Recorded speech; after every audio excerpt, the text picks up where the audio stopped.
Je pense que nous allons commencer. Donc, merci beaucoup à tout le monde d'être là et bienvenue à cette nouvelle série de cours sur le cancer et l'épigénétique. Et avant de commencer, je voulais juste préciser une chose. Je ne suis pas médecin, je suis chercheur, simple, humble chercheur. J'ai osé rentrer dans le sujet du cancer parce que c'est quelque chose qui m'intéresse beaucoup, qui me passionne. J'aimerais bien comprendre. Et aussi, je suis anxieuse, comme beaucoup, je pense, de comprendre pour pouvoir ensuite essayer de peut-être traiter, prévenir, diagnostiquer. Et donc voilà, j'ai choisi cette thématique cette année pour plusieurs raisons. Que j'essaie de décliner ici.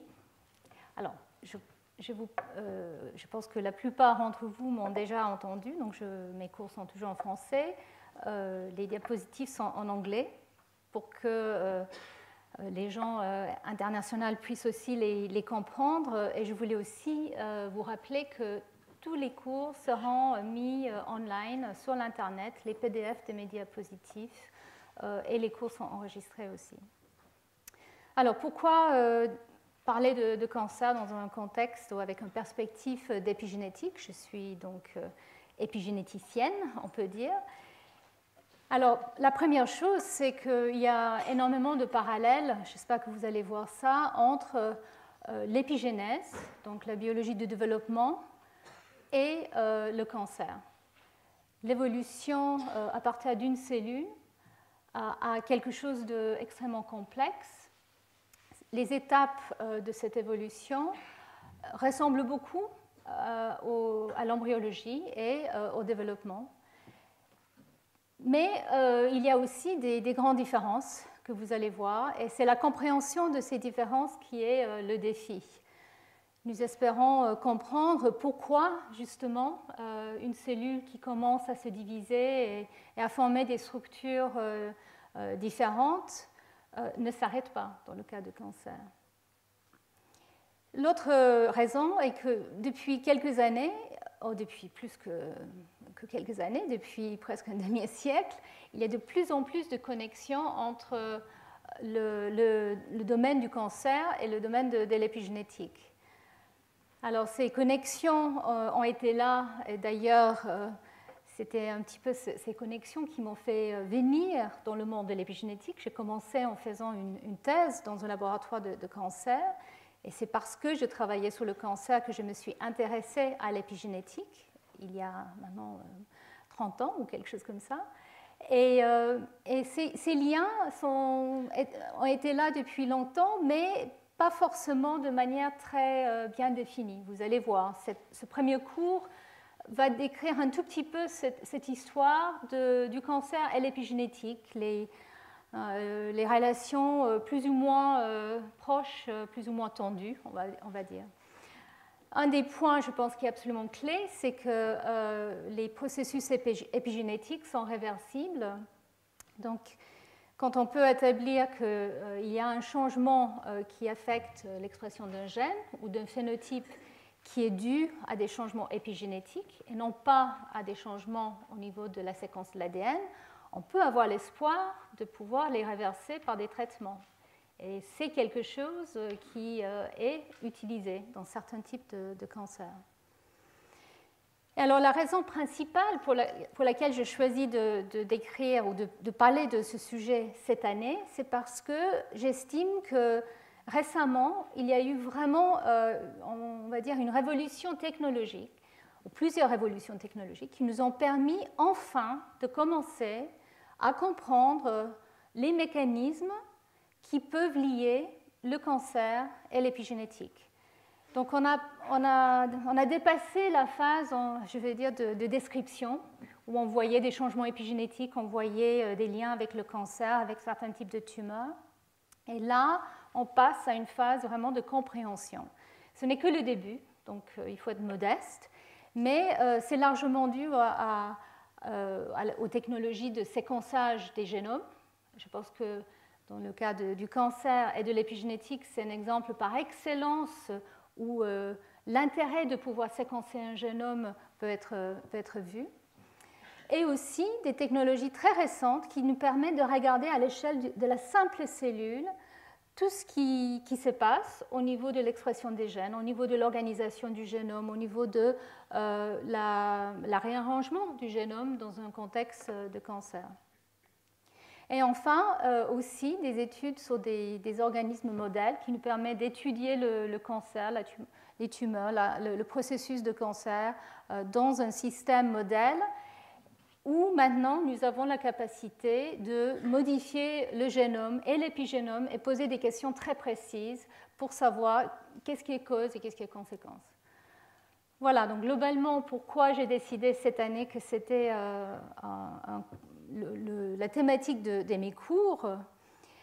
Alors, et je voulais souligner que même aujourd'hui, sur Wikipédia, si on regarde, le cancer, c'est défini comme un processus qui est caractérisé par la progression des changements au niveau cellulaire, génétique et épigénétique. Donc, si Wiki le dit, ça doit être vrai. Alors, ce n'était pas moi qui ai rajouté l'épigénétique. Hein. Bon, ici, je voulais lister mes cours parce que j'ai entendu qu'il y avait un petit peu de confusion. Alors, chaque cours va durer 1h30. Les cours sont ici en français et en anglais. C'est juste la traduction que j'ai mis, hein. C'est tout. Donc, il n'y a pas deux cours à la fois, c'est un cours à chaque fois. Les cours sont toujours le lundi à 16h, sauf le tout dernier cours où, 2 jours après mon 5e cours, je fais mon 6e, un mercredi. Et c'est parce que j'ai invité un professeur, un grand spécialiste d'épigénétique et cancer, qui va venir donner son séminaire à la suite de mon cours. Et je voulais aussi souligner qu'il y aura un colloque sur l'épigénétique et cancer que je co-organise avec le professeur Hugues Detet et dans lequel on a invité beaucoup de grands spécialistes dans le domaine. Donc je vous encourage aussi de venir écouter. Donc je vais commencer de manière très simple avec cette brève histoire de cancer. Alors déjà, d'où vient le mot? Je pense que vous devez savoir tous que ça vient du grec. C'était Hippocrate en fait qui avait proposé le nom karkinos, qui veut dire crabe. Je fais ça à chaque cours avec ma première diapo, j'oublie. Mon tout premier cours, c'était grenouille. Je n'arrivais pas à trouver le mot. Je ne sais pas, j'ai un bloc. Là, en plus, c'est le même mot. Donc voilà, crabe. Alors finalement, il n'y a pas beaucoup de cancers qui ressemblent à des crabes, mais Hippocrate a estimé, et en fait, c'était certainement la vascularisation qu'on trouve autour d'un tumeur qui prend cette forme. Et donc, quelques siècles plus tard, il a été aussi proposé par Galen avec un autre mot grec, onkos, qui veut dire gonflement, et qui représente aussi le tumeur. Donc, d'où on a les mots cancer, oncologie, voilà, oncogénèse. Donc le cancer, c'est une maladie, une affectation qui nous touche depuis le début de l'homme, même depuis le début de la vie, parce qu'on comprend maintenant qu'autant qu'il y a de la vie, des cellules qui doivent se répliquer, il y a parfois des erreurs dans la division cellulaire, dans la manière que les cellules se comportent. Donc, à partir du moment qu'on a des cellules qui se divisent, on peut avoir de la prolifération illimitée et donc le cancer. Je voulais souligner que même les dinosaures avaient des tumeurs. Ici, c'est des os d'un dinosaure qui ont été trouvés avec les traces dans ces os de croissance des lésions qui étaient certainement dues à un tumeur. Et les premiers textes qui peut-être décrivent des tumeurs vient de l'époque égyptienne. C'est un papyrus qui s'appelle le papyrus d'Edwin Smith, dans lequel il y a, donc c'était un texte médical fait par des médecins qui décrit différents types de maladies. Alors, bien sûr, on ne parle pas de cancer, mais on parle de l'excision, de la catérisation, probablement des tumeurs à partir de 8 femmes. Donc, c'était la première mention de tumeurs et d'éventuels traitements, sauf qu'il est décrit dans ce papyrus qu'en fait, il n'y a pas de traitement. Et je voulais aussi souligner que dans l'époque 2500 ans avant Jésus-Christ, il a été trouvé une femme, une princesse en Sibérie, très bien préservée, avec sa peau, ses vêtements. Et il a été réalisé que en fait, cette femme est certainement morte d'un cancer du sein avec des métastases qui avaient touché ses os partout. Donc même à cette époque-là, effectivement, on avait des traces avérées de cancer. Donc ce n'est pas une maladie juste d'aujourd'hui, comme certaines le disent. Alors je pourrais continuer comme ça, c'est fascinant. Je vous montre que même Michel-Ange au XVIe siècle, avec cette statue de la nuit, qui est une femme représentant la nuit à San Lorenzo en Florence. Ici, en fait, il a été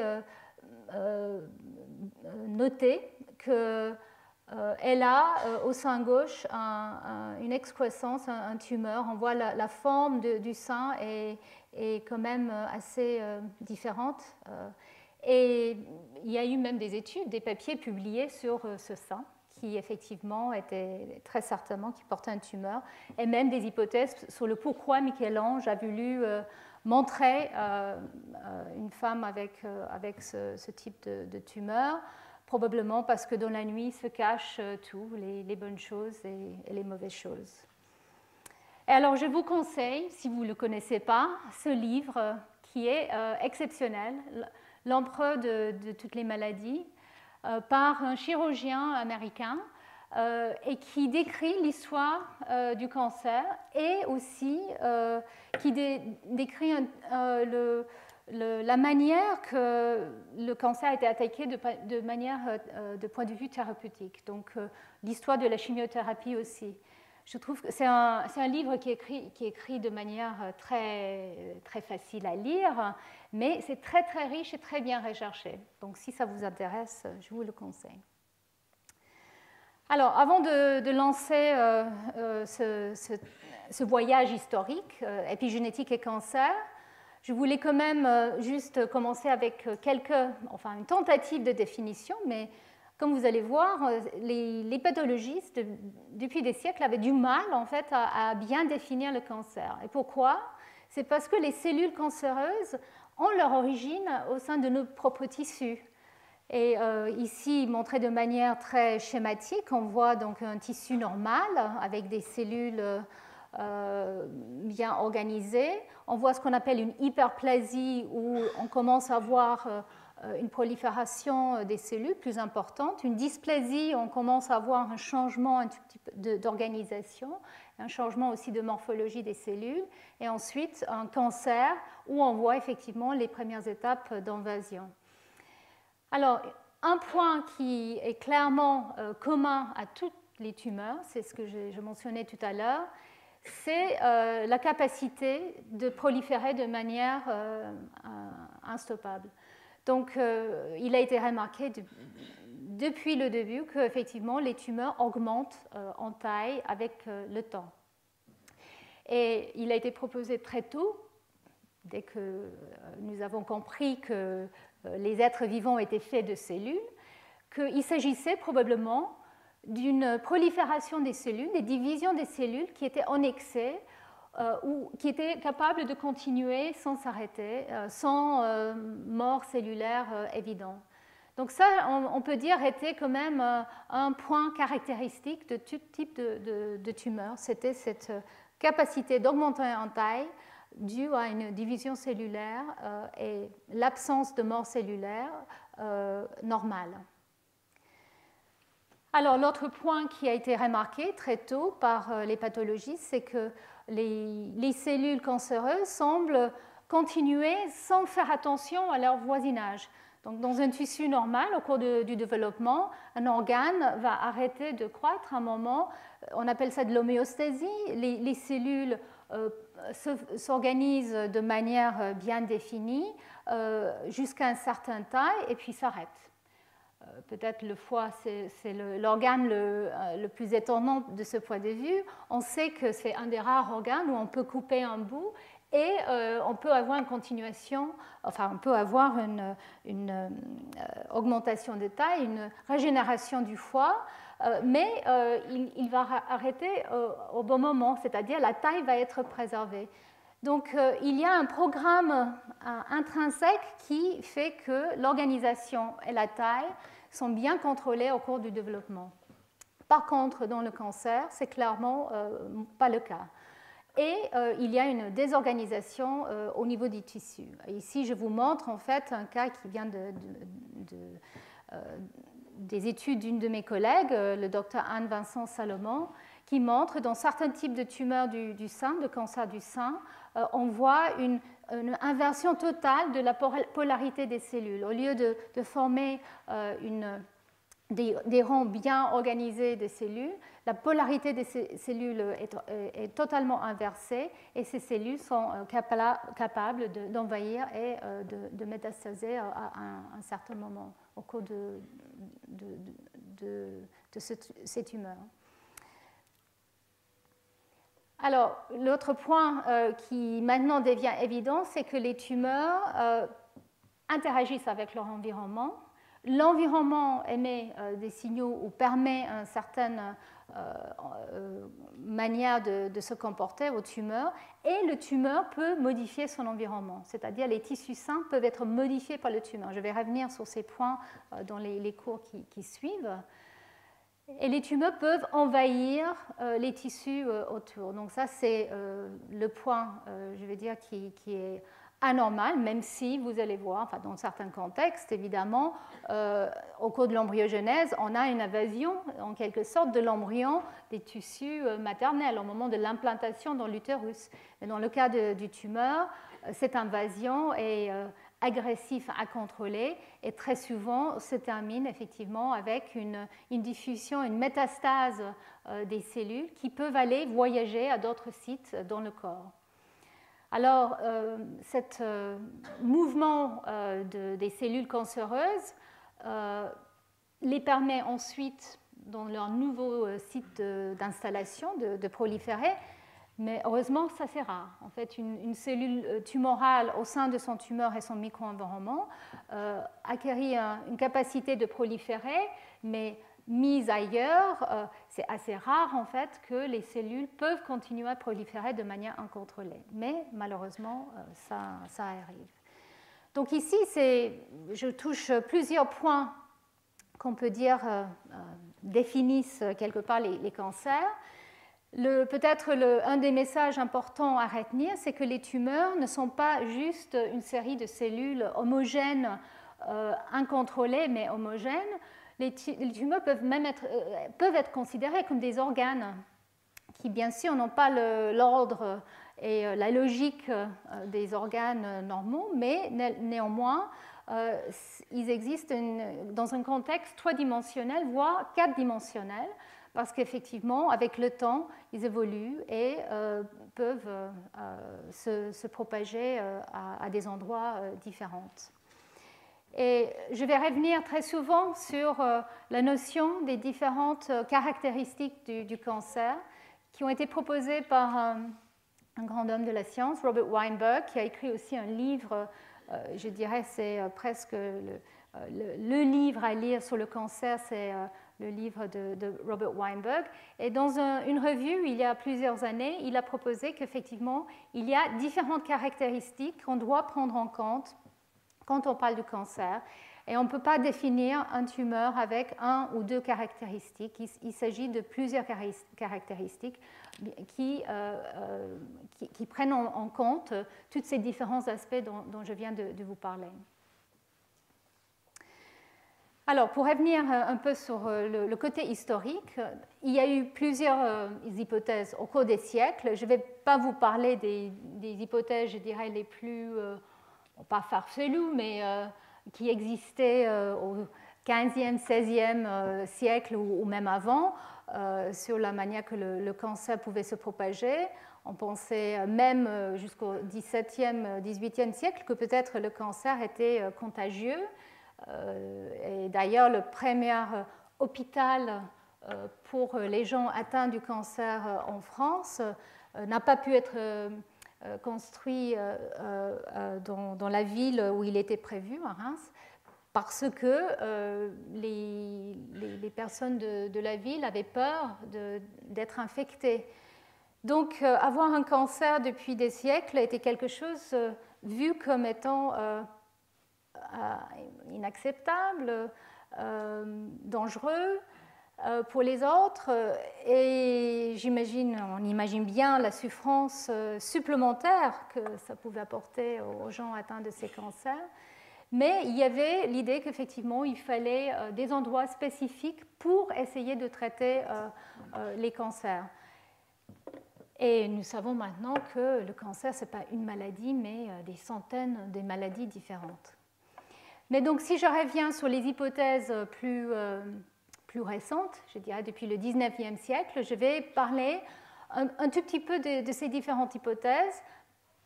Pour certains points, pas beaucoup, parce que je n'ai pas le temps en fait, de couvrir tout, et je vais quand même me focaliser plus sur les aspects épigénétiques. Donc, comme je l'ai mentionné, très vite, il a été réalisé que probablement le cancer s'agissait d'une prolifération inattendue ou incontrôlée des cellules. Alors, cette idée a été proposée de manière concrète par Virchow. Donc, j'ai déjà parlé de Virchow dans mes précédents cours, pour ceux qui étaient présents. Donc, Virchow était celui qui avait proposé que toute cellule vient d'autres cellules. Donc, au moment où on a découvert au 19e siècle qu'effectivement les êtres vivants étaient formés de cellules, c'était Virchow qui avait formulé cette hypothèse qu'effectivement, omnicellula et cellula, chaque cellule doit venir d'une autre cellule. Donc, à partir d'un œuf devient un embryon, un organisme, et il a même attaqué la question des cancers. C'était lui, en fait, en 1845, qui a décrit les leucémies pour la première fois. Il a même donné le nom leukemia. Donc, encore une fois, ça vient du grec. Donc, lefkos, ça veut dire blanc, et héma, c'est le sang, et donc c'est du sang blanc. Et en utilisant la microscopie, parce que c'était vraiment grâce à la microscopie qu'effectivement, on pouvait commencer à définir de quoi il s'agissait. En regardant effectivement ces leucémies, il a noté qu'il y avait des cellules de toutes sortes qui étaient présentes. Et il avait même proposé en 1855 des raisons pour lesquelles des tumeurs pouvaient se présenter. Il a parlé d'une activation des cellules dormant, qui était due à une irritation, une inflammation, on peut dire, chronique. Donc, quelque part, il avait raison, même si les hypothèses précises qu'il avait mises n'étaient pas totalement justes, mais il avait proposé ça. Et alors, c'était effectivement sur la base des travaux de notre scientifique de l'époque, Remak, qu'il avait proposé que les cellules doivent proliférer par division. Et il a ensuite proposé que le cancer était donc une maladie de division cellulaire incontrôlée et que toute cellule cancéreuse est dérivée d'autres cellules par cette division incontrôlée. Alors, quelques années plus tard, c'était Walter Fleming, là aussi, je vous en avais parlé de la découverte des chromosomes et de la manière que les cellules se divisent et le passage d'informations via les chromosomes, comme vous voyez ici, des dessins de Walter Fleming, avec un noyau, la cellule, l'ADN, maintenant on sait, dans le noyau en interphase et au moment où les chromosomes s'égrègent et donc passent en mitose pour se diviser, pour donner 2 cellules filles. Donc Fleming avait fait cette découverte et un autre scientifique allemand, Leo Huntsman, quelques années plus tard, a proposé que dans les tumeurs, peut-être, il y avait des problèmes justement de division cellulaire et de mitose. Et donc, il avait dessiné des mitoses anormales dans les tissus cancéreux. Comme vous voyez ici, au lieu d'avoir les chromosomes qui se ségrègent dans les 2 cellules filles, on voit parfois trois formes ici et des chromosomes aberrants, des mitoses aberrantes qu'il avait dessinées. Mais c'était Boveri, Théodore Boveri, un autre scientifique exceptionnel, donc c'est un zoologiste, embryologiste et grand philosophe, qui lui avait fait le lien avec le cancer et les chromosomes anormaux. Donc en étudiant des oursins, les embryons d'oursins, il avait remarqué en 1902 que les embryons avec des nombres de chromosomes anormaux, donc il y avait plus ou moins que les 36 chromosomes qu'un embryon devrait avoir, ne se développaient pas normalement. Donc si le nombre de chromosomes n'était pas trop différent, on avait quand même un embryon qui se formait mais qui était anormal. Si le nombre de chromosomes était trop aberrant, on avait une létalité très rapide. Donc il avait proposé qu'effectivement les chromosomes doivent porter une information qui était importante pour le développement normal. Il avait aussi, et ça je l'ai déjà décrit dans mes cours précédents, mais il avait aussi décrit qu'effectivement les caractères que Mendel avait proposés comme étant la base de l'hérédité et de la génétique étaient justement portés par ces chromosomes. Donc on peut dire les gènes maintenant. Et sur la base des dessins de Huntsman, c'était Boveri qui avait proposé qu'effectivement ces chromosomes anormaux pourrait peut-être être à la base du cancer, à la base des tumeurs. C'était un homme très visionnaire. Il avait décrit ses observations et ses théories en 1902. Ça a été traduit peu après sa mort par sa femme en 1915 en anglais. Et il avait proposé qu'effectivement, le cancer, c'est un problème de cellules, et que les cancers doivent avoir leur origine dans une cellule, où un événement ou des événements ne se passent pas comme il faut. Et donc, il y a une évolution clonale à partir de cette première cellule. Et cette cellule primordiale, que maintenant certains pourraient appeler même une cellule souche, même si c'est quelque chose qui est encore un peu controversé, mais cette cellule d'origine est le résultat d'un processus qui est anormal. Et il appelait ça un complexe de chromosomes pas normal. Donc je dois préciser qu'à l'époque, bien sûr, on ne savait pas qu'il s'agissait de l'ADN. On savait que les chromosomes avaient un contenu d'acide nucléique et des protéines, mais on ne savait pas exactement quelle était le caractéristique qui portait l'information de l'hérédité, et ni qu'est-ce qui n'allait pas en fait dans ces chromosomes anormaux qui ont été décrits par Boveri. Mais il a même proposé que cette côté anormal des chromosomes est passé aux cellules filles, et ces chromosomes anormaux qui sont à la base de la prolifération rapide et anormale trouvée dans des tumeurs. Donc cette théorie était totalement ignorée ou même considérée comme étant fausse par les collègues, les scientifiques de l'époque. C'est pour ça justement que la femme de Boveri a décidé de le traduire et le publier. Et maintenant, nous savons que, et là je vous fais un bref résumé, nous savons qu'il avait prédit de manière extrêmement visionnaire beaucoup des règles, on va dire, de ce que nous savons est vrai dans le cancer. Boveri avait défini les points de contrôle du cycle cellulaire, qu'il y a un moment où les cellules n'arrivent plus à s'arrêter au bon moment. Des caractères, des gènes finalement, qui sont capables d'arrêter la croissance cellulaire et qui, donc ces produits des gènes peuvent surmonter des signaux normaux et continuer à faire proliférer les cellules.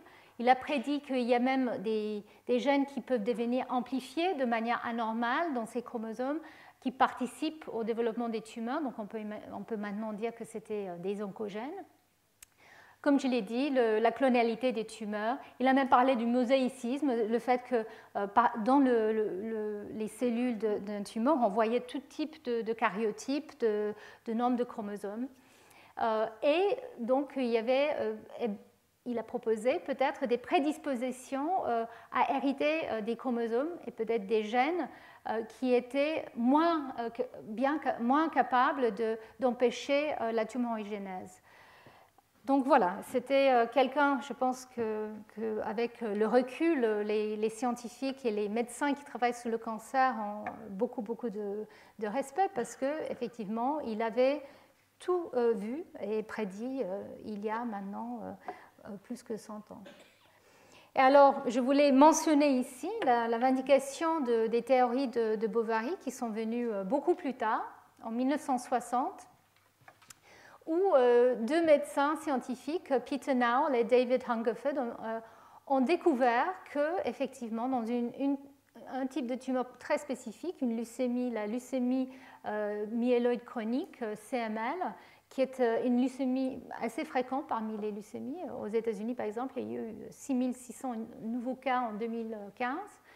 Et ils ont réalisé, grâce encore à la microscopie qui était assez basique encore à l'époque, mais que là, il s'agissait d'un chromosome qui était remanié, ou de deux chromosomes qui étaient remaniés.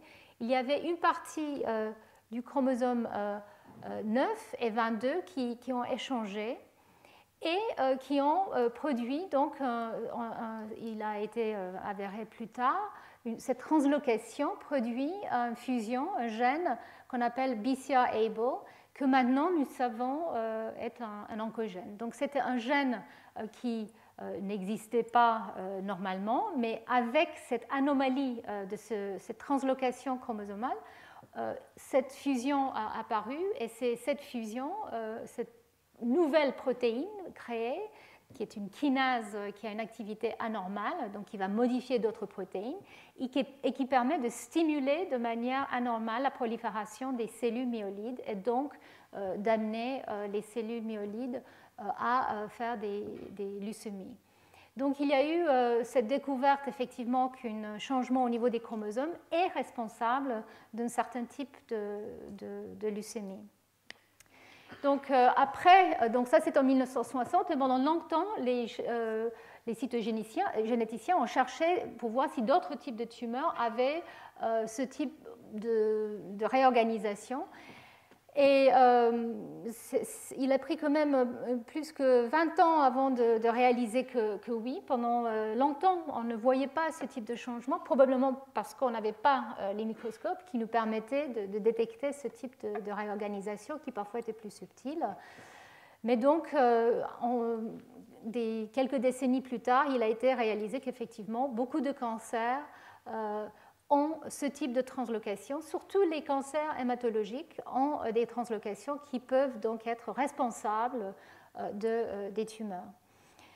Alors, juste pour vous donner une échelle de temps, c'était 50 ans plus tard que, grâce à ces études, la découverte de la protéine de fusion et de son activité aberrante, qu'effectivement un traitement pour ce type de leucémie a été développé, le Glivec, et qui bloque les effets de cet oncogène dans quasiment tous les patients. Alors malheureusement, c'était quelque chose auquel les tumeurs pouvaient devenir résistants très vite, mais il y a eu des changements d'amélioration dans les traitements qui ont permis de revenir à des taux d'efficacité très élevés pour ce type de leucémie. Voilà donc des points d'espoir pour dire la compréhension de ce type d'événement permet réellement à développer des thérapies pour certaines tumeurs.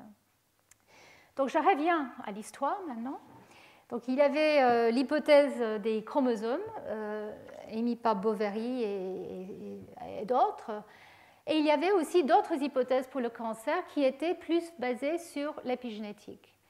Donc, depuis l'ENEC, depuis longtemps, les pathologistes ont réalisé que les tumeurs avaient très souvent l'apparence de l'embryon, enfin des différents stades embryonnaires ou des tissus au cours de développement, et ces types d'organisation de cellules apparaissaient de manière anormale dans les tumeurs. Donc ici, c'est un lymphome de Hodgkin, un dessin d'il y a longtemps que je vous montre. Donc, il y avait plusieurs hypothèses, que peut-être les tumeurs étaient en fait dues à des cellules qui restaient de l'embryogenèse, c'est-à-dire au cours du développement, il y avait certaines cellules qui restaient et qui pouvaient ensuite, s'ils étaient présents dans certains organes, provoquer la formation d'une tumeur. Donc ça, c'était une hypothèse. Il y avait aussi l'hypothèse que, par Waddington, donc le père de la discipline d'épigénétique, et d'autres, que peut-être le cancer, c'était un processus épigénétique, un processus d'épigénèse, comme je l'ai dit tout au début. Et il avait même publié un papier en 1935 où il a proposé qu'effectivement, l'organisation des cellules au cours de l'embryogenèse, qui était justement influencée par des signaux organisés de manière très spécifique, est l'organisateur de Spearman, donc comment avec la signalisation on arrivait à avoir un développement où certains tissus prenaient un certain destin et d'autres un autre. Il avait proposé que peut-être dans un tumeur, ce type de processus était aussi en action.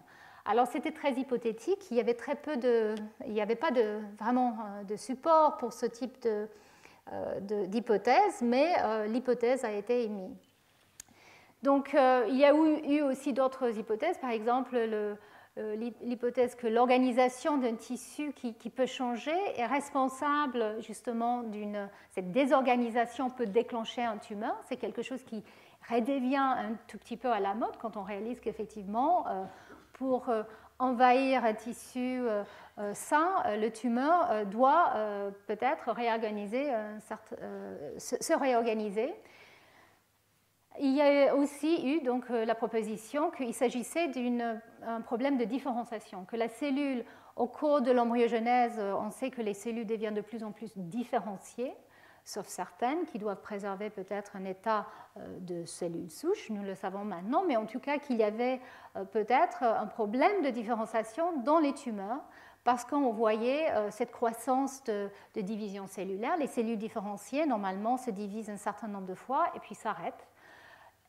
Et dans les tumeurs, on voit que cette division ne s'arrête pas. On voyait aussi que les cellules n'avaient plus les mêmes qualités d'interaction entre elles. Elles pouvaient continuer à pousser sans avoir forcément les propriétés d'adhésivité à des membranes qu'elles avaient dans un organe normal. Donc elles étaient capables d'évader leurs voisins ou leurs voisines, et effectivement de migrer. Et aussi, il a été remarqué que les cellules tumorales avaient un métabolisme qui ressemblait plus à un embryon qu'à une cellule d'un tissu adulte. Donc tout ça a fait dire à différents scientifiques au cours du temps que peut-être effectivement le cancer était une expression spéciale d'une programmation de l'activité des gènes qui était anormale. Donc, les processus de différenciation en cours de développement étaient peut-être défaits, mal faits dans un tumeur. Donc, voilà, c'était des propositions. Et avant de continuer, je voulais quand même revenir sur la définition de l'épigénétique pour que ça soit clair pour tout le monde. Ma définition et les définitions des autres ne sont pas toujours les mêmes. Donc, je vous refais une histoire brève, mais dans un contexte de cancer, vous allez voir. Donc, la définition de l'épigénétique dans un sens de la discipline a été émise par Conrad Waddington en 1942. Et il a proposé que c'est l'étude des mécanismes du développement qui lient donc les gènes qui produisent les effets phénotypiques. Donc, c'était la fusion de deux mots, l'épigénèse, qui est l'étude de l'embryogenèse, le développement, et la génétique, donc l'étude de l'hérédité. Donc, il avait même fourni ce fameux dessin que tout le monde utilise maintenant d'un paysage, donc une cellule qui peut prendre différents destins en fonction des vallées qu'elle traverse. Donc c'est une cellule qui devient de plus en plus spécialisée.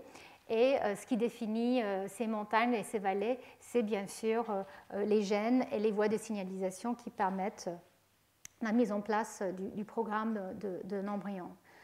Alors, quand on regarde l'embryogenèse précoce, on peut voir qu'effectivement, ça peut ressembler de manière assez frappante la manière que nous savons maintenant un tumeur peut croître.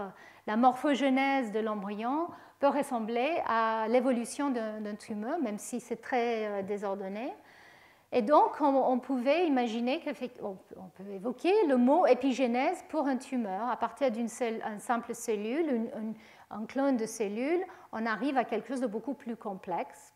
Et nous savons maintenant qu'effectivement, les mêmes molécules, les mêmes gènes, les mêmes voies de signalisation sont utilisées de manière aberrante dans le cancer. Mais il y a un point qui est maintenant évident, et je vais vous le souligner, c'est que dans le cancer, en plus de ce changement de phénotype qui a lieu, il y a aussi un changement de génotype. Donc, contrairement au développement normal, et ça c'était le sujet de mes cours de l'année dernière et de 2014, nous savons que effectivement le génome ne change pas dans un embryon. Chaque cellule d'un embryon et d'un adulte est identique ou quasiment. C'est la manière que les gènes sont exprimés qui change. Par contre, dans le cancer, on évolue en changeant le phénotype, mais aussi le génotype, à cause de cette instabilité des chromosomes avec ces aberrations, ces mitoses aberrantes. Donc ça rend ce parallèle avec l'épigénèse beaucoup plus délicat et complexe.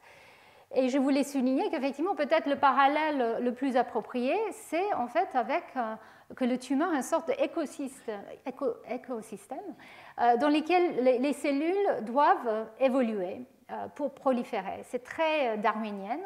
Et c'était Nowell, un autre scientifique britannique, qui avait proposé en 1976 que les cancers évoluent à partir des trajectoires d'évolution, comme l'avait proposé Boveri, à partir d'une cellule.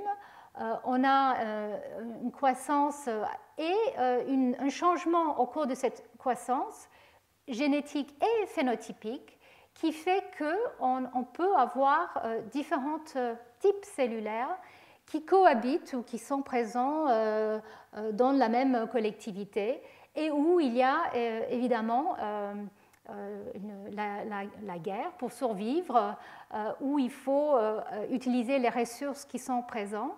Et donc, finalement, il y a plus l'idée que c'est quelque chose d'assez darwinien. Un tumeur, finalement, doit pouvoir évoluer. Les cellules du tumeur qui gagnent sont celles qui ont acquis les caractéristiques les plus puissantes pour survivre à un endroit particulier et se diviser de manière plus rapide et le plus forte.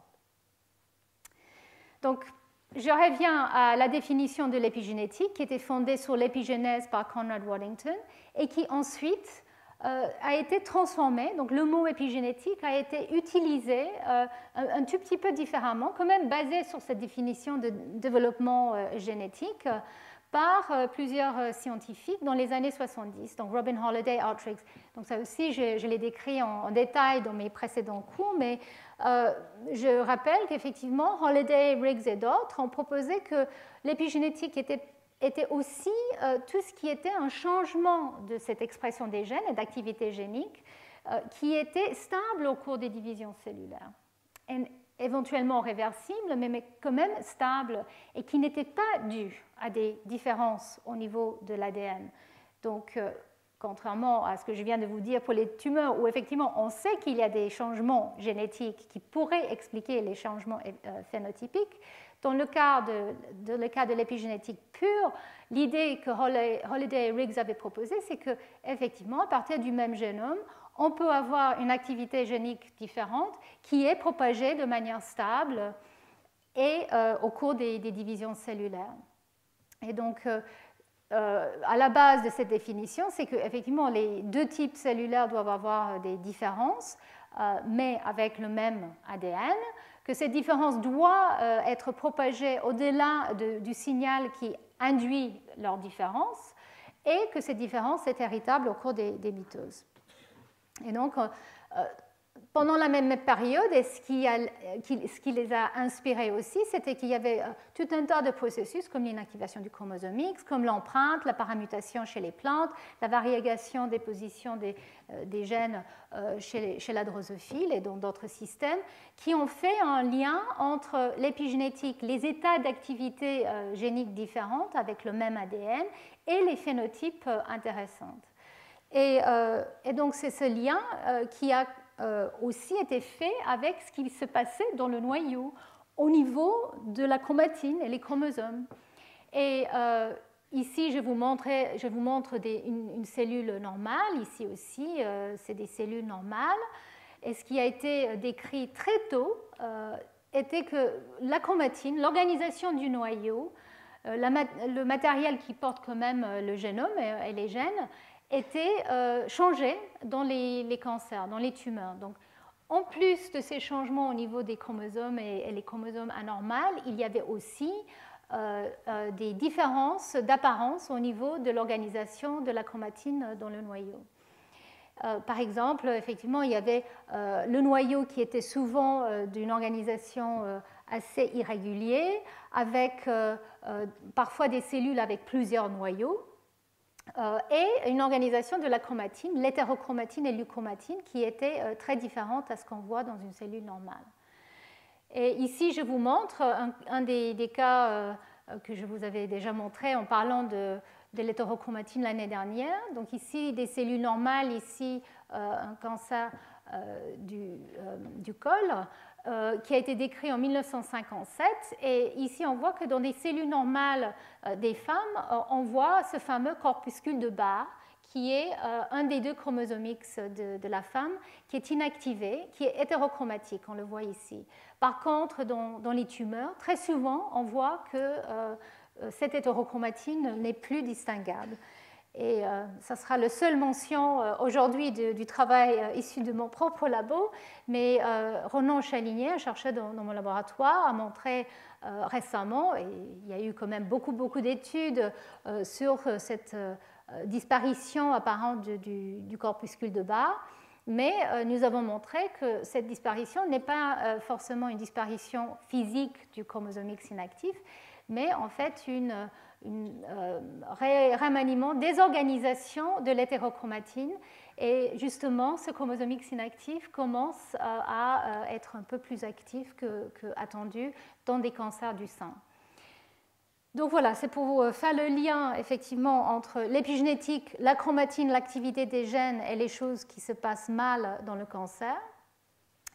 Et pour revenir à l'histoire, donc il y avait toutes ces hypothèses et ces observations.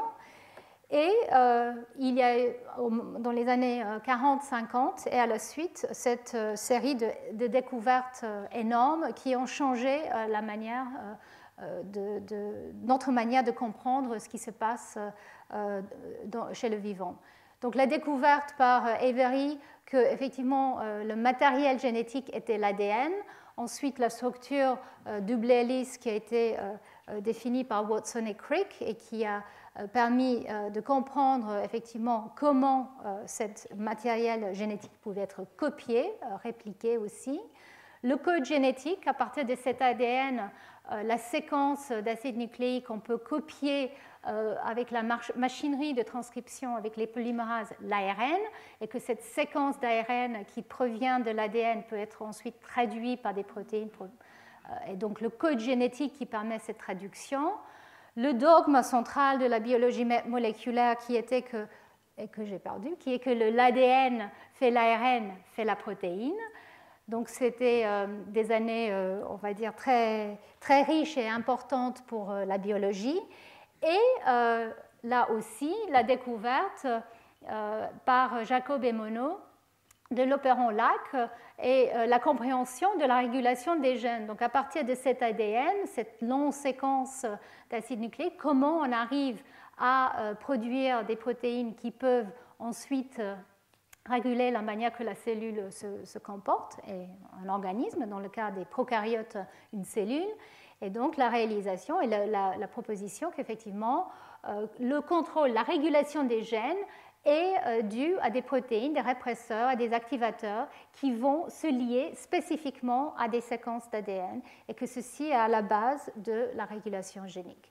Et donc très brièvement, vous avez déjà vu ça plusieurs fois, je sais, comment chez les eucaryotes on arrive à développer à partir d'une simple cellule tous ces organes. Donc le modèle de l'opéron LAC est l'utilisation des facteurs de transcription qui vont se lier à l'ADN et allumer certains gènes ou réprimer d'autres gènes, peut s'appliquer aussi. Donc nous savons qu'effectivement les gènes du génome sont associés à des facteurs qui vont venir reconnaître de manière spécifique les séquences associées à certains gènes, et différents gènes vont être activés ou réprimés au cours du développement pour définir donc, les différents organes, pour permettre la différenciation et la morphogénèse. Donc, ces étapes, bien sûr, sont basées sur l'ADN, mais ils ne suffisent pas. Une fois que l'identité d'une cellule est mise en place, nous savons que c'est très difficile de la réverser. Ça aussi, je l'ai décrit dans mes cours en 2014. Donc, une cellule somatique ne peut être reprogrammée que d'une manière très, très spécifique, soit dans la ligne germinale, soit en la forçant avec certains facteurs. Et nous savons qu'effectivement, une partie de cette barrière épigénétique, c'est la chromatine. Donc, en fait, l'hétérochromatine que je vous avais montré, l'euchromatine tout à l'heure, se traduit à une manière justement d'impacter le génome dans le noyau et aussi de permettre, on va dire, un échafaudage qui empêche l'activation aberrante de certains gènes par ces facteurs de transcription ou qui facilite l'activité de certains gènes avec, on va dire, des flaveurs spécifiques, des goûts spécifiques de différentes protéines, les histones, les modifications des histones et les facteurs qui s'associent. Donc mes cours l'année dernière étaient très largement sur les manières que la chromatine agit, la manière qu'elle peut être héritée elle-même au cours des divisions cellulaires, et je vais revenir sur ces points dans les cours à suivre. Mais je voulais quand même vous parler un tout petit peu de ça parce qu'effectivement, c'est important de comprendre comment les cellules, une fois qu'elles arrivent dans leur stade de différenciation, restent stablement dans cet état. On pense qu'une grande partie de cette définition de leur identité et stabilité est due à la chromatine et aux modifications épigénétiques, qui sont beaucoup plus complexes, bien sûr, que ce que je viens de vous montrer en dessin. Et alors, qu'est-ce qui se passe quand les choses se passent mal? Donc, est-ce qu'on peut changer l'épigénome? Donc, le génome, c'est l'ADN. Chaque cellule a le même génome dans un individu, mais plusieurs épigénomes, donc plusieurs états chromatiniens, les gènes qui sont exprimés ou pas, et la chromatine qui va avec. Et quand on change l'épigénome d'une cellule, qu'est-ce qui peut se passer? Alors, nous savons qu'avec certains stress ou avec des changements environnementaux, on peut arriver effectivement à changer l'épigénome. Ça peut être altéré de manière accidentale aussi avec l'âge. Et nous savons qu'effectivement, il y a des conséquences dans certaines situations. Dans le contexte du cancer, et ça, je vais revenir sur ces points, on sait qu'effectivement, on peut induire une instabilité génomique quand on change l'épigénome. On peut changer d'identité, les cellules peuvent oublier l'identité qu'elles avaient et rentrer changer d'identité. Et aussi, ça peut faciliter une croissance incontrôlée qui est déclenchée très souvent par des mutations dans certains facteurs auxquels je vais revenir. ça peut aussi être une partie de ce qui se passe avec l'invasion, la métastase. Et de plus en plus de données suggèrent qu'effectivement, c'est les changements épigénétiques qui accompagnent ces étapes plutôt que les changements au niveau de la séquence de l'ADN. Et alors, le marque par excellence épigénétique qui a été étudié pendant des décennies est la méthylation de l'ADN. Dans les années 50, il a été vu que l'ADN n'est pas nu, il est associé bien sûr à des protéines, mais il peut aussi être associé à une modification chimique. La méthylation de la cytosine peut être trouvée dans des quantités significatives chez les mammifères et dans d'autres organismes. Pas toutes, mais plusieurs. Et donc il a été proposé par Robin Holliday et Art Ricks, justement, que peut-être ce type de modification était clé pour la mémoire des cellules. C'est-à-dire une cellule qui change d'identité au cours du développement, grâce à des facteurs de transcription, etc., peut ensuite garder ce changement d'activité génique et ce changement d'identité parce que des modifications comme la méthylation viennent pour figer cet état. Et donc, ils ont proposé qu'effectivement, au cours des divisions cellulaires, un changement d'état via la méthylation, qui peut être associé à l'inactivité génique, dans ce cas ici que je vous montre. Donc, cette méthylation pourrait jouer un rôle dans cette mémorisation des cellules. Elle pourrait jouer un rôle aussi dans l'activité spécifique des gènes. Ils ont prédit l'existence des enzymes qui sont capables de mettre en place la méthylation dans certains endroits du génome et pas d'autres, et aussi de la mémoriser, c'est-à-dire des enzymes qui peuvent copier à chaque cycle cellulaire l'état de méthylation. Donc ça, c'était les travaux de plusieurs personnes que j'ai décrits aussi dans mes cours précédents. Et un point qui était très important, c'était la découverte que certaines molécules, des inhibiteurs de la méthylation, comme la 5-azacitidine, qui a été utilisée comme une drogue pour certains types de leucémie, pour traiter certains cancers, en fait, bien avant qu'on comprenne vraiment comment cette drogue agissait. Et il a été réalisé par Peter Jones et d'autres qu'en fait, quand on cultive des cellules des mammifères dans une boîte de pétri, elles gardent leur identité normalement. Et ça, en partie, peut-être à cause de la méthylation. Parce que quand on traite les cellules avec cet analogue qui empêche donc la propagation stable de la méthylation, les cellules perdent leur méthylation et deviennent hypométhylées et elles peuvent même changer d'identité. Donc à partir d'une cellule d'un type, on peut se retrouver avec des cellules d'un autre type.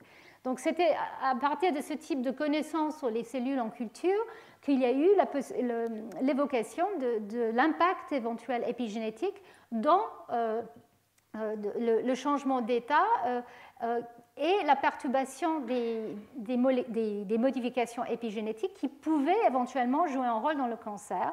Et ça, c'était Robin Holliday qui était un des premiers à proposer qu'effectivement, des changements de méthylation qu'il a appelés des épimutations peuvent avoir un impact, par exemple, dans les processus de cancer. Donc, je vous avais parlé de l'épigénétique. Je vais très vite maintenant vous parler d'autres hypothèses pour arriver à l'hypothèse qui a dominé le domaine pendant des décennies, qui est l'hypothèse que les gènes seuls gèrent le cancer. Donc d'abord, je voulais quand même, c'est une diapo seulement pour souligner qu'on le savait depuis très longtemps que certains produits chimiques ou certains changements environnementaux aussi pouvaient induire le cancer. Donc il y avait des liens faits entre le tabac et alors je ne me souviens plus comment on dit, le snuff, le tabac prisé, voilà. Le tabac prisé et certains types de tumeurs. Donc ça, c'était déjà dans le XVIIe siècle, XVIIe, XVIIIe siècle. On voyait une augmentation de cancer dans des individus qui utilisaient le tabac. Il y avait aussi la réalisation par un Britannique au XVIIIe siècle que les ramoneurs, les jeunes garçons qui ramonaient et qui étaient donc exposés à la suie, c'est un mot que je viens d'apprendre, développer plus tard, à l'âge de 20 ans ou un peu plus tard, des tumeurs du scrotum, qui étaient, donc Pott avait fait le lien entre leur activité et ce type de tumeur. Et il y a dans les années 50, et donc le lien avec le tabac a été fait depuis longtemps, et c'était dans les années 50 que la première étude vraiment, on va dire, contrôlée a été faite, qui a fait le lien entre le tabac et le cancer du poumon. Donc vous voyez, c'était les années 50, et c'est que plus récemment qu'il y a eu la réalisation que c'était vraiment quelque chose qu'effectivement il fallait limiter. Donc, il y a eu toutes ces études de liens, de corrélations. Il y avait aussi les corrélations, par exemple, avec le radium, découvertes par Marie Curie. Et donc, Marie Curie, on pense, est certainement décédée d'une leucémie due à la manipulation du radium, les rayons X, la lumière, l'UV qui peut déclencher les mélanomes. Donc, il y a eu tous ces agents carcinogéniques dont on le savait, mais comment en fait ils participaient au cancer, ça c'était quelque chose qui restait complètement mystérieux. Mais les corrélations étaient là. D'ailleurs, dans certains cas, ça reste mystérieux, mais dans d'autres cas, ça devient extrêmement précis. Donc ça, c'était l'autre hypothèse, on va dire, qui était présente de manière assez forte au cours du dernier siècle. Et ensuite, il y avait l'hypothèse des virus. Et l'hypothèse du virus est venue surtout par des travaux d'un Américain, Peyton Rouse, qui est un pathologiste et un virologiste qui très jeune, je pense qu'il avait 20 ou 25 ans, il a découvert qu'effectivement, certaines poules développaient des sarcomes, certains types de tumeurs, et en prenant ces tumeurs et en dissociant les cellules et en prenant des filtres de ces tumeurs qui n'avaient plus de cellules, ni cellules tumorales de la poule, ni des bactéries, donc des liquides purs, qu'avec ces filtres, ils pouvaient induire les tumeurs en les injectant dans des poules qui n'avaient pas de tumeurs. Donc ainsi a été défini le virus de Rous sarcoma, qui s'avère être un rétrovirus. Donc ces publications sont sorties en 1910 et 1911, et c'était qu'en 1966 que M. Rous a eu son prix Nobel. Cette hypothèse était largement contestée. Les scientifiques ne voulaient pas croire que le cancer était une maladie éventuellement virale, malgré, comme je vous avais dit, pendant longtemps, l'idée que c'était peut-être une maladie contagieuse, mais donc c'était quelque chose qui n'a pas été soutenu. Mais cette découverte était vraiment le début d'un nouveau domaine, de la virologie tumorale, qui a ensuite déclenché la découverte de plusieurs autres types de virus tumorales chez d'autres animaux. Et comme vous allez voir, c'était la base de la compréhension des mécanismes moléculaires du cancer.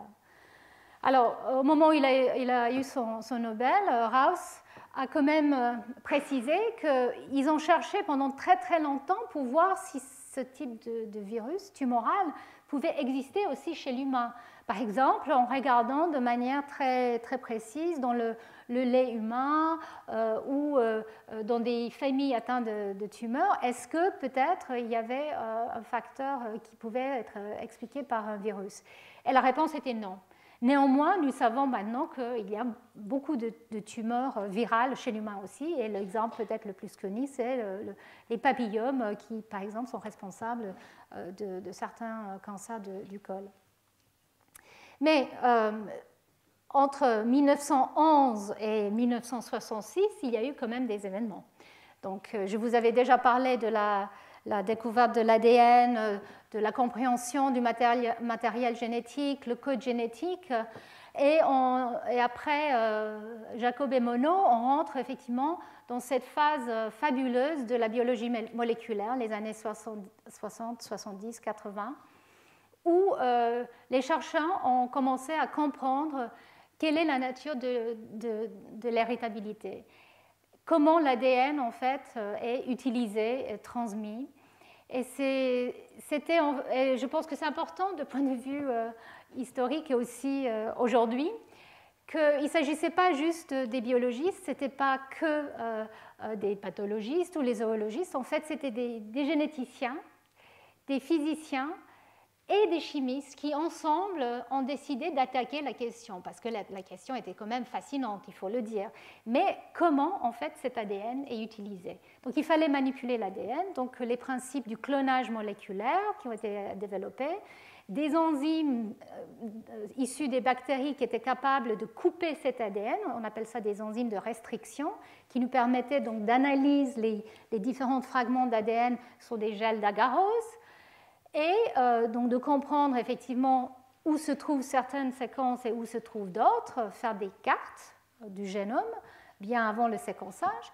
Et Sanger, qui était un biochimiste britannique, qui a développé la manière de séquencer, de lire le génome.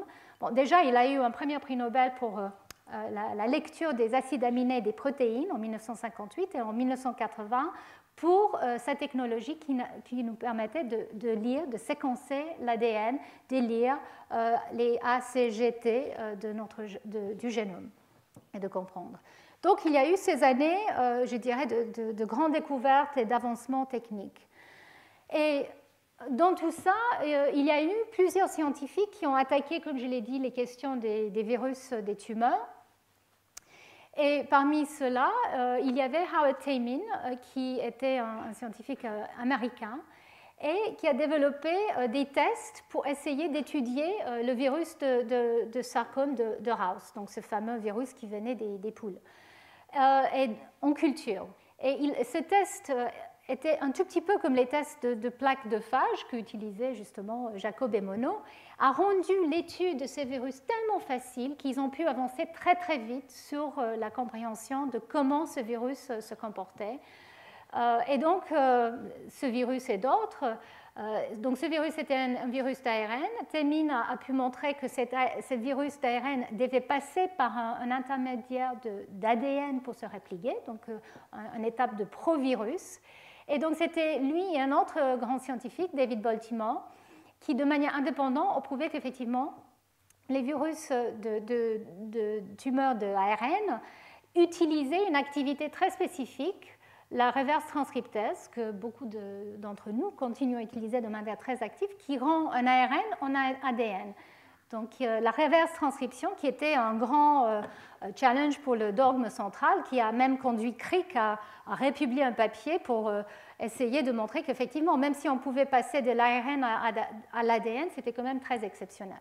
En tout cas, dans ce cas-là, ces virus étaient capables de passer de l'ARN à l'ADN, et cet ADN était capable, et il a été montré plus tard, de s'intégrer dans le génome.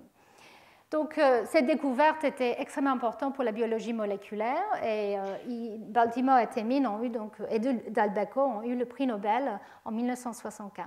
Et c'était dans ce climat, je vais dire, d'excitation de la biologie moléculaire, la compréhension des virus de tumeurs, qu'il y a eu un acte très important aux États-Unis en 1971. Nixon a décidé de lancer la guerre contre le cancer. Donc là, c'était beaucoup d'argent investi pour essayer de comprendre de quoi il s'agissait. Alors, c'est intéressant de lire la manière que maintenant c'est perçu. En fait, les gens ne savent pas trop pourquoi il a décidé de faire ça, mais on peut dire que c'est un petit peu comme une autre guerre qui a été lancée par Chirac en 2003. Ça a été décidé, voilà, c'était finalement une raison pour laquelle il fallait investir dans la recherche pour comprendre, bien sûr, une maladie comme le cancer. On comprenait tellement de choses déjà sur la manière que les cellules se divisaient, se fonctionnaient. Donc l'idée qu'on ne comprenait toujours pas comment un cancer se développait était, je pense, juste inacceptable. Et donc il y avait plusieurs questions qui restaient en attente depuis le début du siècle. Comment les chromosomes deviennent anormaux dans les tumeurs? Quels sont les marqueurs spécifiques de tumeurs? Comment le système immunitaire n'arrive pas à combattre les tumeurs et est-ce qu'il peut être utilisé, exploité pour aller attaquer les tumeurs? Et vous allez voir, c'est que récemment, qu'effectivement, c'est clairement quelque chose qui a été établi. Et aussi parce qu'il y avait ces liens avec les virus, est-ce qu'ils pouvaient jouer un rôle? Donc en fait, il s'avère, comme je l'ai dit, que finalement, les virus, dans certaines tumeurs, oui, jouent un rôle, mais dans la plupart des cas, c'était pas la manière que ça fonctionnait.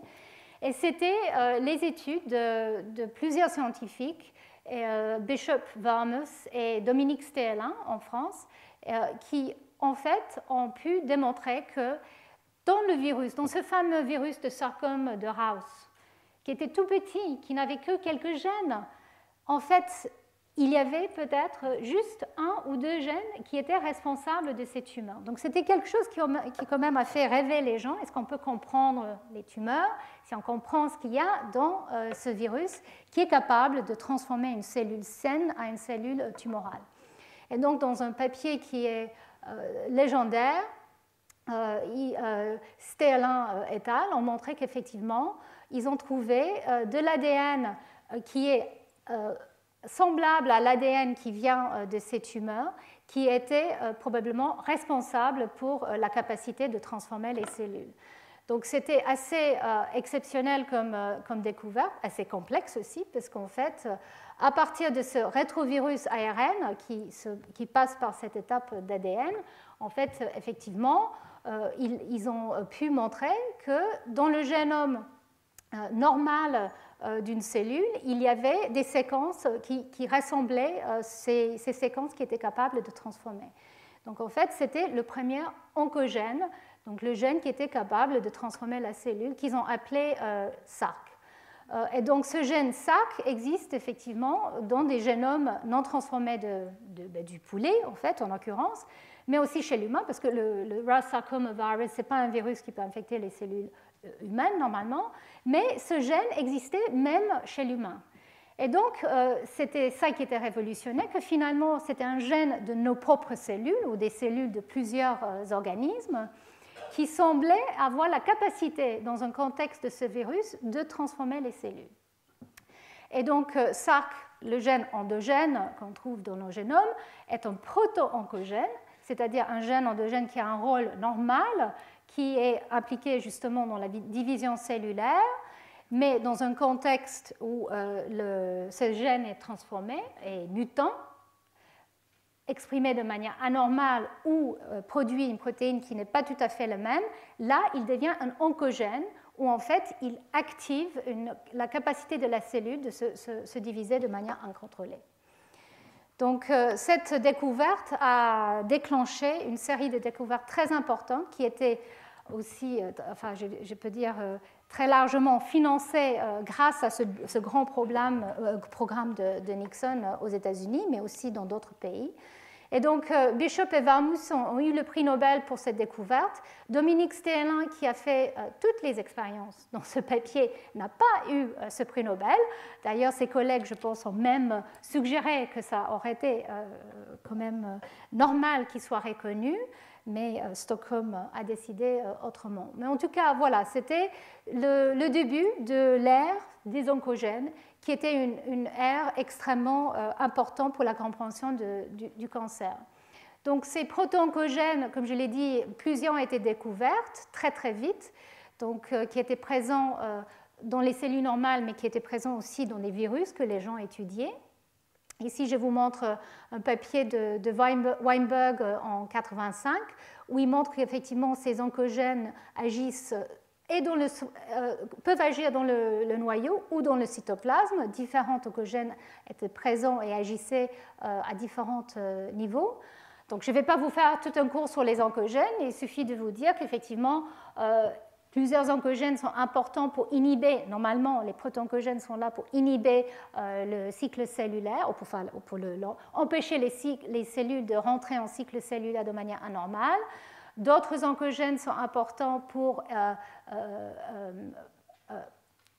d'autres proto-oncogènes sont importants pour l'apoptose, donc la mort cellulaire face à par exemple à les endommages de l'ADN. Donc un oncogène est capable, une protéine mutée est capable d'éviter ce signal d'apoptose. D'autres sont impliqués dans l'empêchement d'inhibition entre des cellules dans une tumeur d'arrêter la croissance. Donc à plusieurs niveaux, ces oncogènes semblaient agir au niveau des fonctions de la cellule. Et en particulier, il y avait un lien très important avec les facteurs de croissance. Et donc je ne peux pas ne pas quand même mentionner les deux personnes qui ont eu le prix Nobel en 1986, Rita Levi-Montalcini et Stan Cohen, qui, eux, ont montré que les tumeurs étaient capables de sécréter des facteurs qui avaient la capacité de stimuler la croissance des cellules. Donc, c'était les premiers facteurs de croissance. Et ces oncogènes, effectivement, plusieurs d'entre eux étaient soit des récepteurs pour ces facteurs de croissance ou étaient impliqués dans les voies de signalisation qui étaient déclenchées. Donc il y avait eu une ouverture de tout un domaine de signalisation grâce à ces premières découvertes sur les oncogènes et protoncogènes. Et donc ici très vite, je vous montre la suite de l'histoire. Donc il a été montré qu'effectivement, il y a des proto-oncogènes qui, comme HRAS, qui, quand ils sont mutés, et donc là on part de cette possibilité, enfin ce lien avec les virus, mais juste une mutation dans certains de ces gènes était capable de créer une situation transformante ou tumorale. Le laboratoire de Alan Balmain a montré qu'effectivement une mutagénèse chimique était capable d'induire ce type de mutation et de rendre RAS oncogène. Donc l'idée qu'effectivement la mutagénèse avait une influence sur le génome et que cette influence mutagénique était capable de déclencher le cancer a commencé à être faite. Et quand les gens commençaient à étudier de manière plus détaillée ces différents oncogènes et proto-oncogènes, il a été réalisé qu'un proto-oncogène peut devenir un oncogène soit par mutation, soit par, où la protéine acquérit une activité anormale ou différente, soit par translocation, comme dans la translocation de Philadelphie que je vous avais mentionné tout à l'heure, où la protéine devient active grâce à une fusion et donc à une activité anormale, soit même par un excès d'expression, par l'amplification génique qu'on trouve très souvent dans les cancers. D'ailleurs, j'ai fait ma thèse sur ce domaine, où on voit qu'effectivement une amplification de certains gènes peut induire des tumeurs. Donc les oncogènes peuvent provenir d'un proto-oncogène de plusieurs façons. Alors, mais la surprise était qu'un oncogène seul ne suffit pas, en fait, malgré ce que je vous avais dit que les virus de tumeurs comme RAS sarcomovirus avaient le proto-oncogène SAC. En fait, avec la capacité de transfecter, de mettre des gènes dans des cellules de mammifères, les scientifiques cherchaient quel cocktail pouvait induire une prolifération incontrôlée. Il a été réalisé très vite qu'un seul oncogène ne suffit pas, il faut plusieurs. Donc déjà, la situation devenait un peu plus compliquée qu'imaginé. Et il y avait eu depuis longtemps aussi l'idée que peut-être il ne s'agissait pas juste de ces gènes dominants, activateurs, qui allaient pousser la cellule à se croître. Il manquait aussi un autre aspect, qui était peut-être ces gènes qui étaient capables d'empêcher la croissance illimitée et qui devenaient mutés. Donc c'était justement cette hypothèse de suppresseur de tumeurs que j'ai mentionnée quand je parlais de Bovary tout à l'heure. Et donc les hypothèses qu'il y avait peut-être des suppresseurs de tumeurs étaient mises il y a bien longtemps, dans les années 70. Il a été déjà remarqué que certaines tumeurs ont une tendance de développer certains types de tumeurs étaient héréditaires, qu'il y avait des familles qui justement étaient très souvent touchées par certains types de tumeurs, comme le rétinoblastome, qui est une tumeur qui touche l'œil, la rétine, et qui peut se développer dès l'âge bas, chez l'enfant. Et donc, en fait, cette idée qu'il y avait des tumeurs héréditaires qui étaient basées sur des études épidémiologiques a donné lieu à l'hypothèse qu'il y avait des gènes qui, effectivement, étaient capables de... s'ils étaient mutés, si un des allèles était présent en forme mutée, pouvaient être transmis et qui pouvaient prédisposer les individus à des tumeurs. Donc, pour comprendre comment cette prédisposition devenait tumorale, il a été évoqué par plusieurs scientifiques, Knudsen en particulier, mais aussi Cummings, que effectivement un gène de suppresseur de tumeur pourrait être muté sur une copie, sur le chromosome paternel ou maternel. Ça prédisposait à des tumeurs, mais ça ne donnait pas lieu à des tumeurs, sauf si l'autre copie était aussi mutée. Et ça, c'était ce deuxième événement, donc c'était l'hypothèse de deux coups, de two-hit hypothesis, qui a été proposée, qu'il fallait avoir donc les deux copies de ces gènes mutés ou éliminés ou inactivés pour que le tumeur puisse se développer. Donc, en plus de ces oncogènes qui étaient dominants, on avait ces suppresseurs des tumeurs qui étaient des gènes récessifs, où il fallait que les deux copies soient touchées pour voir le phénotype. Et donc, c'était les années 80, donc c'était l'époque où les suppresseurs de tumeurs, ces gènes qui étaient là un peu pour empêcher la division non contrôlée, ont été découvertes. Et beaucoup de ces gènes, effectivement, jouent un rôle dans la régulation de la division cellulaire et affectent les gènes qui sont impliqués dans le cycle cellulaire. Donc le cycle cellulaire, qui est un processus extrêmement bien contrôlé, normalement, où il y a plusieurs points d'action, des checkpoints, où on arrête de répliquer, où on arrête de croître parce qu'il y a eu un événement stress, par exemple génotoxique. Et donc, plusieurs de ces gènes suppresseurs de tumeurs agissaient au niveau du cycle cellulaire pour, justement, en leur absence, permettre une division incontrôlée. Donc, il y avait le gène de la rétinoblastome, comme je vous avais dit, et aussi un autre gène qui a été découvert très peu de temps après, qui était le gène P53, qui est aussi impliqué dans la progression du cycle cellulaire, mais aussi dans l'apoptose, donc qui a une activité justement pour informer les cellules qui doivent mourir quand les choses ne se passent pas comme il faut. Donc, par exemple, dans un contexte d'endommagement de l'ADN, soit par un accident, soit par une irradiation, par exemple, une cellule normale ne va plus continuer à se diviser parce que la voie P53 va l'arrêter, va arrêter le cycle cellulaire et va déclencher le programme d'apoptose, de mort cellulaire programmée. Donc, en absence de P53, effectivement, la division cellulaire incontrôlée peut avoir lieu. Et beaucoup de tumeurs ont des mutations dans ce gène P53. Il y a aussi des familles qui portent des mutations ou des formes différentes de P53 qui ont une prédisposition à certains types de tumeurs. Donc voilà, c'était l'époque où effectivement l'étude de certains types de cancers héréditaires ont permis de découvrir des nouveaux gènes qui étaient impliqués dans le cancer. Le rétinoblastome, P53, d'autres gènes comme PTEN, les protéines BRCA1 et 2, qui, elles, sont impliquées dans plusieurs étapes de la vie d'une cellule.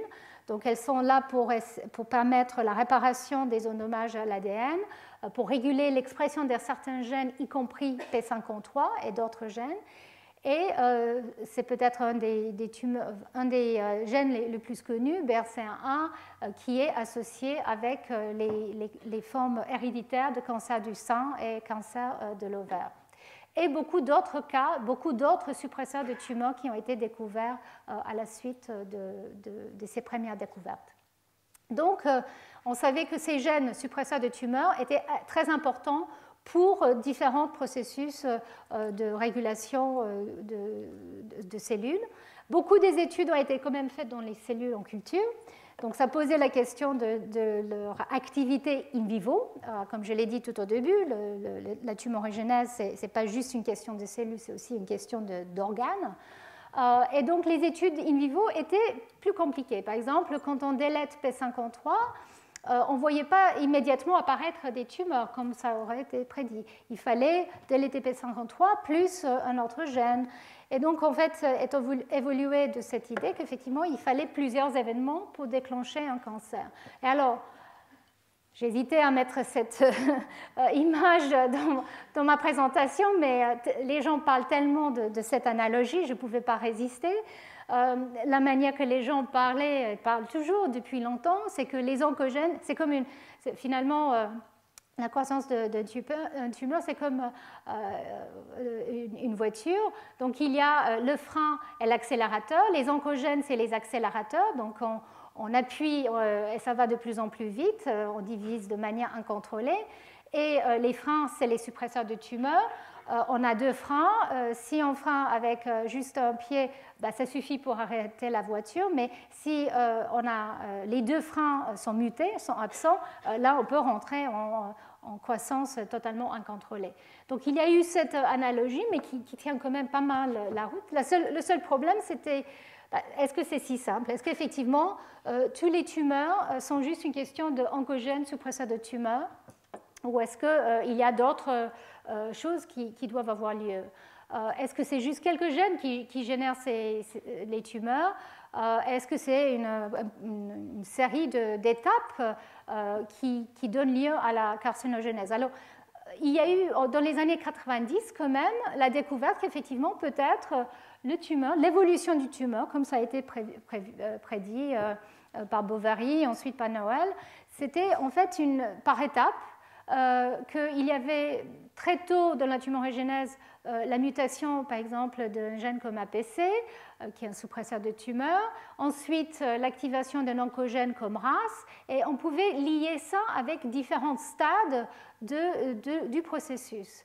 Donc ça semble très simple, effectivement, pour certains types de tumeurs. Ici, il s'agit des tumeurs colorectales. Mais il y a eu la réalisation qu'effectivement, pas tous les tumeurs pouvaient être aussi facilement classifiés comme ça. Et que plus on regardait, plus on trouvait différents types de tumeurs, même si pour le même type de tumeur, différentes combinaisons de mutations dans les gènes, dans les oncogènes et les suppresseurs de tumeurs. Donc même si la vision, je dirais, qui dominait depuis des décennies était que c'était des mutations dans des oncogènes et les suppresseurs de tumeurs qui étaient essentiels pour l'évolution du tumeur, il semblait qu'il y avait quand même des problèmes avec ces hypothèses. Comme je viens de le dire, différents types de tumeurs avaient toute une panoplie de mutations différentes et pas forcément dans les gènes où on attendait d'avoir des mutations. Les taux d'erreur, les taux de mutation ne collaient pas vraiment avec l'évolution très rapide de certaines tumeurs. Donc il a eu une réalisation que certaines des mutations affectaient des gènes qui étaient impliqués dans la réparation de l'ADN. Donc évidemment, si on défait le système de réparation, on génère beaucoup plus de mutations. Mais même dans des tumeurs où il n'y avait pas de problème avec ces gènes-là, on voyait quand même que le taux de mutation ne collait pas forcément avec l'évolution du tumeur. On ne pouvait pas non plus expliquer forcément la panoplie d'aberrations chromosomales qu'on trouvait dans certains types de cancers et pas dans d'autres. Et de plus en plus, les gens réalisaient qu'au sein d'une tumeur, même si c'est issu d'une cellule à l'origine, peut-être, probablement, il y avait une diversité génétique et phénotypique assez impressionnante. Et il y avait ce gros problème de résistance à des thérapies qui était extrêmement fréquent. Et quand on ciblait de manière très précise certaines mutations, certains oncogènes ou suppresseurs de tumeurs, on ne comprenait pas pourquoi on avait une résistance qui pouvait s'avérer apparaître très vite. Donc d'autres modèles ont été proposés. Et je vais vous parler de plusieurs de ces modèles au cours des 5 prochains cours. Il y avait l'idée que peut-être qu'il y a des gènes maîtres qui contrôlent la division cellulaire, des événements de catastrophe au niveau des chromosomes, et ça c'est quelque chose qui a été réalisé de manière précise que grâce au séquençage génomique récemment. Et il y avait les modèles épigénétiques. Et donc là je vais terminer sur les modèles épigénétiques parce que c'est pour ça que je suis ici, pour vous parler de l'épigénétique. Et donc, à partir de cette phase, je vais dire, qui était assez précise moléculairement, où on parlait des oncogènes et des suppresseurs de tumeurs, on parlait des mutations, on savait ce qu'on voyait au niveau des mutations et on savait aussi que ça avait un impact, en tout cas dans des cellules en culture.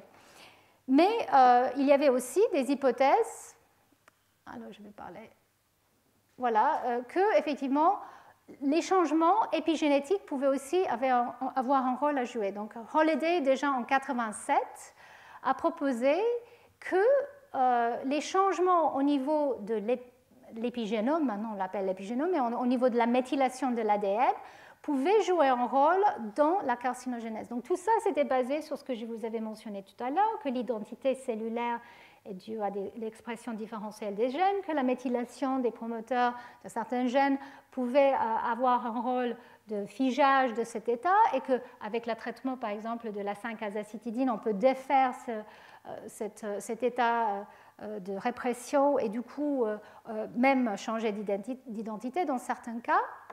Donc Holliday a proposé qu'effectivement ces changements héritables d'activité génique qui pouvaient être dues à la méthylation et qui pouvaient être réversées par le traitement 5-azacitidine, étaient très semblables à ce qu'on voit pour la mutation dans un cancer. Mais le taux de réversion quand on traitait à la 5-azacitidine était beaucoup plus important et plus semblable à ce qu'on voit comme changement et évolution dans une tumeur que le taux de mutation attendu. Donc c'est pour ça qu'il avait essayé d'imaginer qu'effectivement peut-être il s'agissait beaucoup plus d'épimutation que de mutation dans des tumeurs. Et il a proposé qu'effectivement si la méthylation de l'ADN est importante pour contrôler les gènes au cours du développement, peut-être quand il y a des problèmes de méthylation d'ADN, on pourrait imaginer des conséquences phénotypiques dans des cellules normales qui pouvaient engendrer des effets anormaux au niveau de ces cellules et induire même une transformation. Donc, il a proposé que soit les changements de méthylation aberrante pouvaient agir comme des épimutations, ou même pour induire des changements au niveau de la séquence de l'ADN. Parce qu'en fait, la méthylation de la cytosine peut en fait induire une déamination et donc une mutation au niveau de la séquence.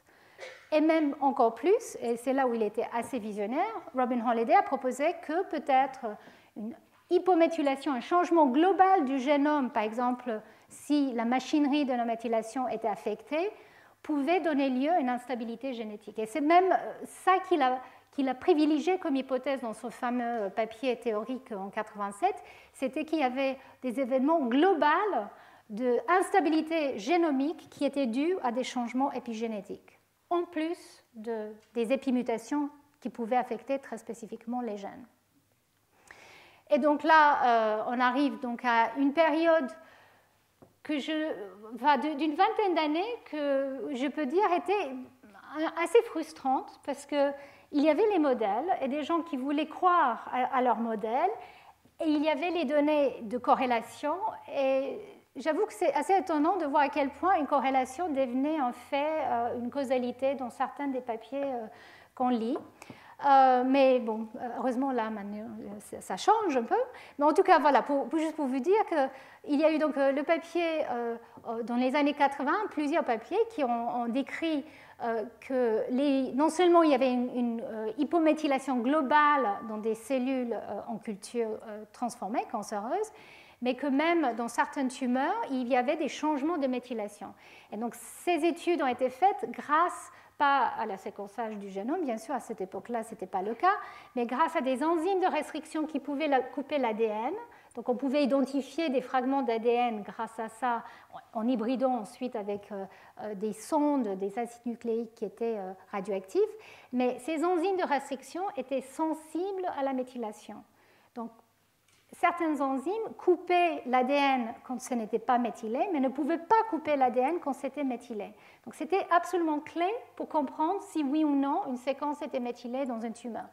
Et donc Feinberg et Fogelstein, ils ont publié un papier, par exemple, en regardant certains gènes là où ils avaient un peu d'informations, y compris le gène RAS, qui était un des oncogènes préférés de l'époque. Ils ont pu montrer qu'effectivement, il y avait une perte de la méthylation au niveau des promoteurs de ces gènes dans certaines tumeurs. Donc là, je ne vous montre pas la carte, donc je suis incapable de vous dire quelle est la tumeur où on voit la perte de méthylation. Par contre, quelques années plus tard, il y a eu toute une série de papiers qui ont montré que probablement, ça c'est le cas le moins fréquent. La plupart du temps dans les tumeurs, ce qu'on voit, c'est effectivement une hypométhylation globale du génome, mais une méthylation spécifique, une hyperméthylation à certains gènes, et en particulier à certains gènes de suppresseurs de tumeurs. Et ici, par exemple, c'était un groupe Sakai et al. Qui ont regardé toute une série de rétinoblastomes avec l'ADN coupé avec ces enzymes qui sont sensibles à la méthylation.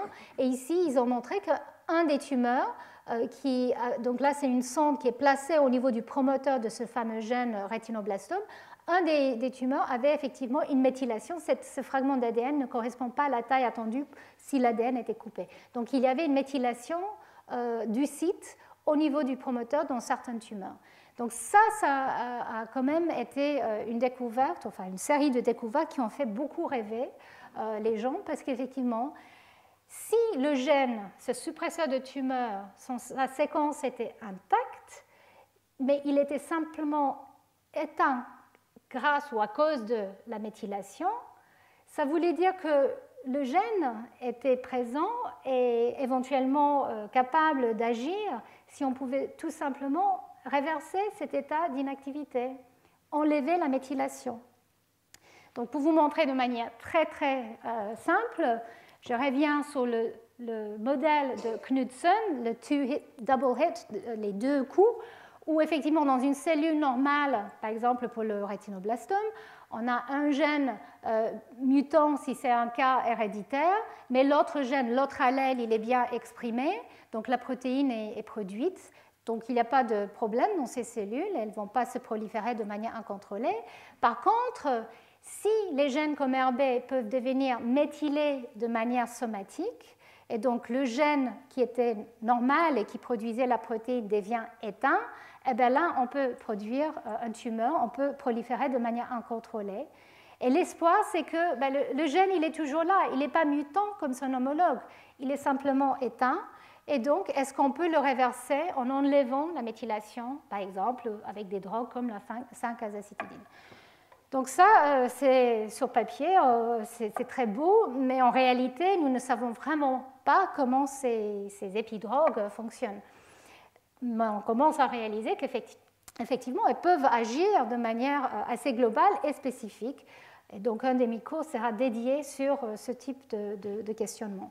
Mais c'était, je pense, l'idée que, enfin, pas tout était inscrit dans notre génome, que les gènes, comme les suppresseurs de tumeurs, ne sont pas forcément mutantes, mais sont simplement inactivées, qui a fait beaucoup rêver le monde scientifique et le public, et donc qui a conduit à beaucoup d'études sur ces voies.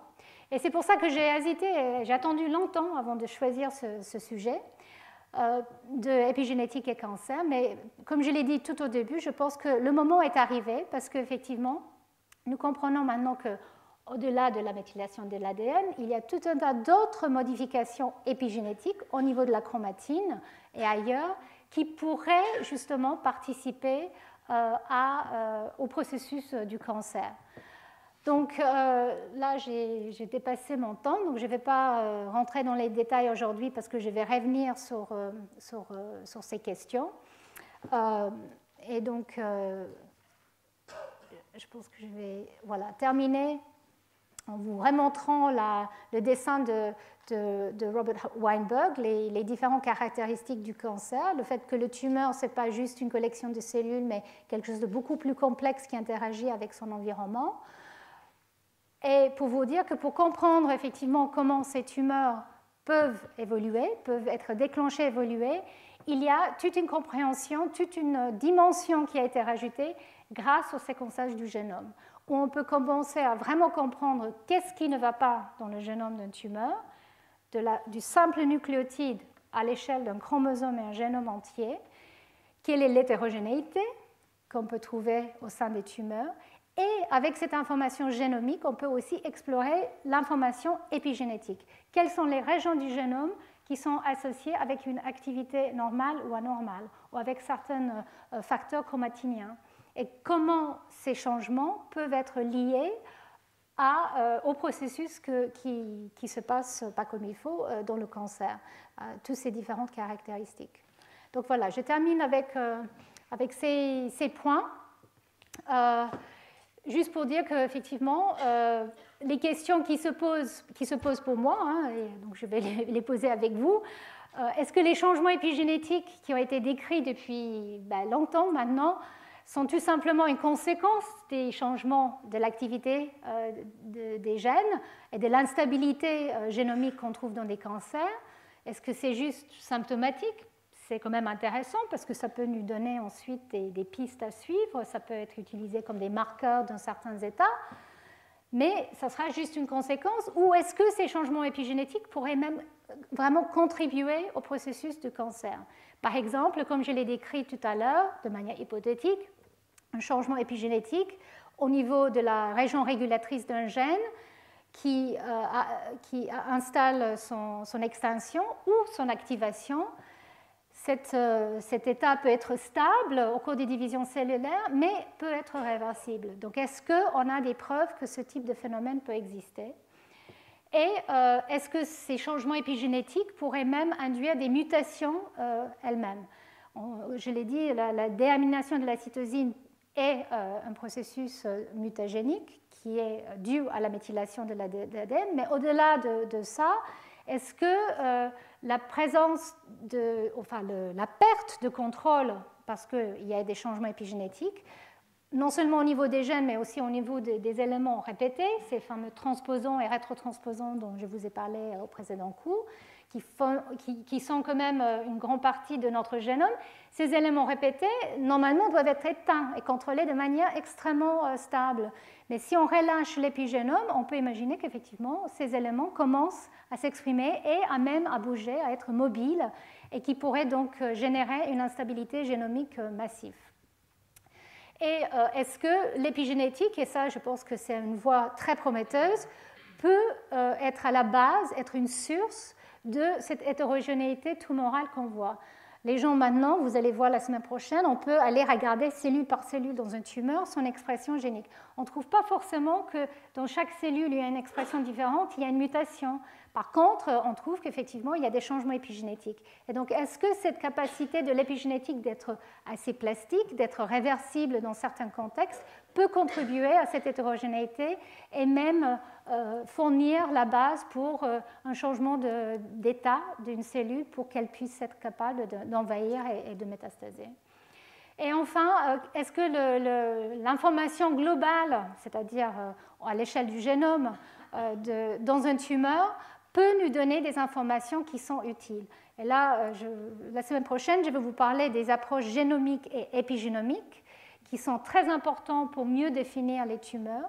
Et le point, je pense, qui ressort le plus, c'est qu'il ne suffit pas de comprendre le génome, d'avoir le génome et l'épigénome d'un cancer, il faut avoir le génome aussi des cellules saines qui sont présentes chez un patient pour mieux comprendre comment les choses se passent dans les tumeurs. Donc ça, c'est, je pense, la voie qui est suivie maintenant pour mieux comprendre l'apparence d'une tumeur, ce qu'elle a déjà d'acquis dans une cellule somatique et ce qui change et donc comment l'attaquer avec des thérapies ciblées dans l'avenir.